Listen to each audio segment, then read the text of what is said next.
हरे कृष्णा। राधे राधे दोस्तों। सभी बहनों को वट सावित्री पूजा की बहुत बहुत शुभकामनाएं। आप सभी का सुहाग अमर बना रहे। तो फ्रेंड्स, करवा चौथ की तरह ही वट सावित्री व्रत भी हर सुहागन के लिए बहुत विशेष होता है। वट सावित्री व्रत सभी सुहागन महिलाएं अपने पति की लंबी आयु और अच्छे स्वास्थ्य के लिए रखती हैं। तो वट सावित्री का व्रत कैसे किया जाता है, पूजन की विधि क्या है, आज की इस वीडियो में मैं सारी जानकारी आपके साथ शेयर करने जा रही हूँ। तो देखिए फ्रेंड्स, वट सावित्री व्रत की जो पूजा होती है वह वट वृक्ष के नीचे यानी कि बरगद के पेड़ के नीचे बैठकर ही की जाती है। अगर आपके घर के आसपास बरगद का पेड़ ना हो और आप वहां पर पूजा करने ना जा सकें तो आप घर पर ही बरगद की टहनी को मंगाकर पूजा कर सकते हैं। इसके लिए आप एक दिन पहले ही बरगद की टहनी मंगा लें और इसका पूजन करें। और अगर आसपास में बरगद का पेड़ है तो आप वहीं जाकर पूजा करें। तो देखिए, वट सावित्री वाले दिन आप सुबह सवेरे उठकर स्नान आदि कर लें और पूरे 16 श्रृंगार करके पैरों में महावर लगा लें और पहले दिन ही मेहंदी लगा लें और लाल, पीले, नारंगी या हरे रंग की साड़ी पहने और काली, नीली, वाइट, ऑफ वाइट या ग्रे कलर, इन किसी भी कलर की साड़ी ना पहने।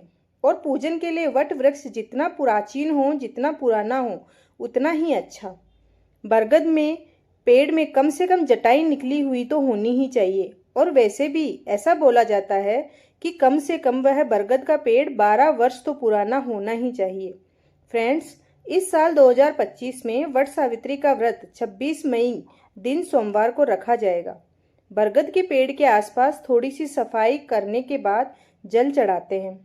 आप जहाँ पर आप जा रहे हैं अपने साथ जल लेकर जाएं, क्योंकि जब भी हम किसी देव वृक्ष का पूजन करते हैं तो सबसे पहले हमें उसे सींचना चाहिए।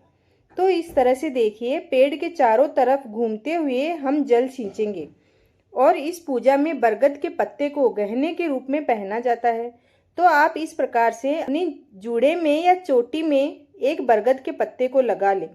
और सबसे पहले किसी भी पूजा में हम गौरी गणेश का पूजन किया जाता है तो यहाँ पर सुपारी पर मोली धागा लपेटकर गौरी गणेश की स्थापना कर लेने से पूजा सफल हो जाती है। आप चाहें तो बरगद के आसपास की मिट्टी जो होती है वह भी एकदम पवित्र होती है, तो उस मिट्टी से आप गौरी गणेश बना सकते हैं और उन्हें स्थापित कर सकते हैं। साल 2025 में सोमवार के दिन अमावस्या तिथि पड़ रही है, तो इस दिन सोमवती अमावस्या पड़ेगी। तो इस दिन हमें ना तो रुई का दीपक जलाना है, अर्थात रुई की बाती नहीं बनानी है, और ना ही दीपक में सरसों का तेल डालना है। तो आप दीपक में या तो शुद्ध घी डालिए या फिर तिल का तेल डाल सकते हैं।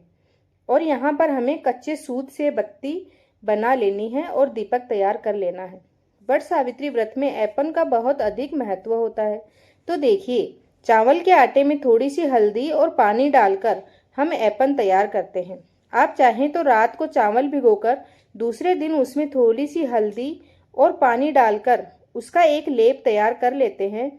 और वट सावित्री, जैसा कि नाम से ही पता चलता है, सावित्री माता ने सबसे पहले इस व्रत को रखा था। सावित्री के पति सत्यवान अल्पायु थे। अपने पति को उन्होंने यमराज से छुड़ाकर दीर्घायु का वरदान पाया था। तो इस ऐपन से बरगद के पेड़ पर हम माता सावित्री और सत्यवान का चित्र बना लेंगे। और चित्र इस तरह से बनाएं कि उनके हाथ, पैर और सिर आदि उस पर अंकित कर सके। और इस ऐपन से बरगद के पेड़ पर अपने हाथों के कुछ छापे भी लगा दें। वट सावित्री व्रत की किताब है तो उसे भी पूजा में रख दें। अब आप जो भोग लेकर आए हैं उस भोग में से थोड़ा थोड़ा लेकर अपने पल्लू में रखें और आंचल में इसे लेकर बांध लें। इसके बाद गौरी माता, गणपति भगवान, सावित्री, सत्यवान को हम जल से अर्पण करते हैं और वस्त्र के रूप में उन्हें कलावा चढ़ाते हैं। इसके बाद सावित्री, गौरी माता दोनों को हम लाल या पीले रंग के वस्त्र या चुनरी अर्पण करेंगे। जैसा कि हमने ऐपन लिया है वह आटे का होता है, तो वह इस वस्त्र इस पर आसानी से चिपक जाता है। इसके बाद में गणपति, गौरी, सावित्री और सत्यवान जो हमने स्थापित किए हैं उन सभी को सिंदूर से तिलक करेंगे। और जो थापे हमने बरगद के पेड़ पर लगाए हैं उसके ऊपर भी हम तिलक करेंगे। इस पूजा में बांस के बने पंखों का बहुत अधिक महत्व होता है। तो हम 2 बांस के पंख यहाँ पूजा में रख लेंगे, एक दान करने के लिए और एक से हम पति को हवा करेंगे। तो इन पर भी हमें एपन से 5 या 7 बार टीका करना है। देखिए, ऐसी मान्यता है कि जब सत्यवान मूर्छित हो रहे थे तब सावित्री माता ने इन्हीं बांस के पत्तों से उन्हें हवा की थी। अगर आपके पास बांस के पंखे ना मिले तो आप खजूर के पत्ते भी ले सकते हैं।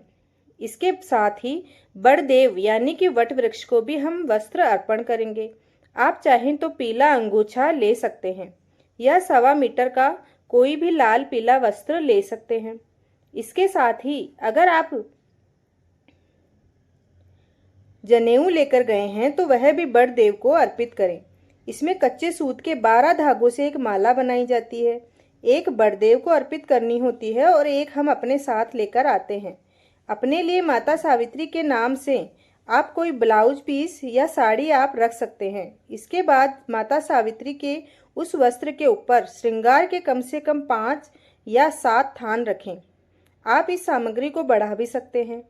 इसके साथ उसके ऊपर दक्षिणा भी रखते हैं। उसके बाद अपने पल्लू में अपने शादी का गठजोड़ा और भीगे हुए चने लेकर वट वृक्ष के चारों ओर परिक्रमा करते हुए आप पूजा शुरू करते हैं। परिक्रमा करते हुए आप भजन भी गा सकते हैं और अगर बीच में सूत आपका या मोली जो भी आपने ली है वह खत्म हो जाती है तो वहाँ से दूसरा सूत लेकर लपेटते हुए आप परिक्रमा पूरी कर सकते हैं। याद रखिए कि सूत में आप गांठ नहीं बांधेंगे। जितनी बार आप परिक्रमा करते हैं उतनी बार आपको सावित्री माता को सिंदूर अर्पित करना है। जितना आपके शरीर में सामर्थ्य है उतनी फेरी आप लगा सकते हैं। ये फेरी 5, 7, 9, 11, 21, 51 या अगर सबसे उत्तम है तो 101 परिक्रमा आप कर सकते हैं। अब हाथ में थोड़े से चने लेकर हम वट सावित्री व्रत पूजा कथा सुनना प्रारंभ करेंगे और कथा पूरी होने के बाद जो चने हमने हाथ में लिए थे वह वट वृक्ष की जड़ों में छोड़ दें और फिर दीपक जलाकर या कपूर से आरती करेंगे। ध्यान रखना है कि आज के दिन सोमवती अमावस्या है तो हम रुई का दीपक नहीं जलाएंगे, कच्चे सूत से ही बत्ती जलाएंगे और दीपक भी हमें सरसों के तेल से नहीं जलाना है। इसके बाद वट वृक्ष को हम पंखे से हवा करेंगे। ध्यान रहे इसी पंखे से हम पतिदेव को भी हवा करेंगे। इसके बाद जो भी दान के रूप में हमने सामान रखे हैं वह किसी भी सुहागन ब्राह्मणी को दान में दे दें। अगर ब्राह्मणी ना मिले तो आप अपनी ननद, जेठानी या सास को भी ये दान सामग्री दे सकते हैं। इसके बाद में जल का आचमन करते हुए सावित्री माता से प्रार्थना करें कि हे सावित्री माता, जैसे आपने अपने पति सत्यवान के प्राणों की रक्षा करी वैसे ही मैं भी अपने पति के प्राणों की रक्षा कर सकूं, इतनी शक्ति आप मुझे प्रदान करें। इसके बाद गौरी माता और सावित्री माता से सुहाग लेने की विधि कर सकते हैं।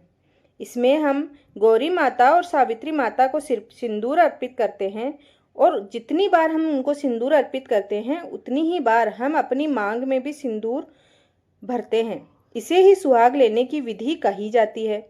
उसके बाद घर आकर अपनी सास के पैर छुएं और घर के सभी बड़ों के पैर छुएं और व्रत का जब पारण किया जाता है तब 11 चने और बरगद का एक कोंपल लेकर व्रत का पारण किया जाता है। सबसे पहले यही ग्रहण किया जाता है। तो इन 11 चनों और बरगद की कोंपल को पानी की सहायता से निगला जाता है, इन्हें चबाया नहीं जाता। तो उम्मीद करती हूँ वट सावित्री व्रत की यह विधि आपको जरूर पसंद आई होगी।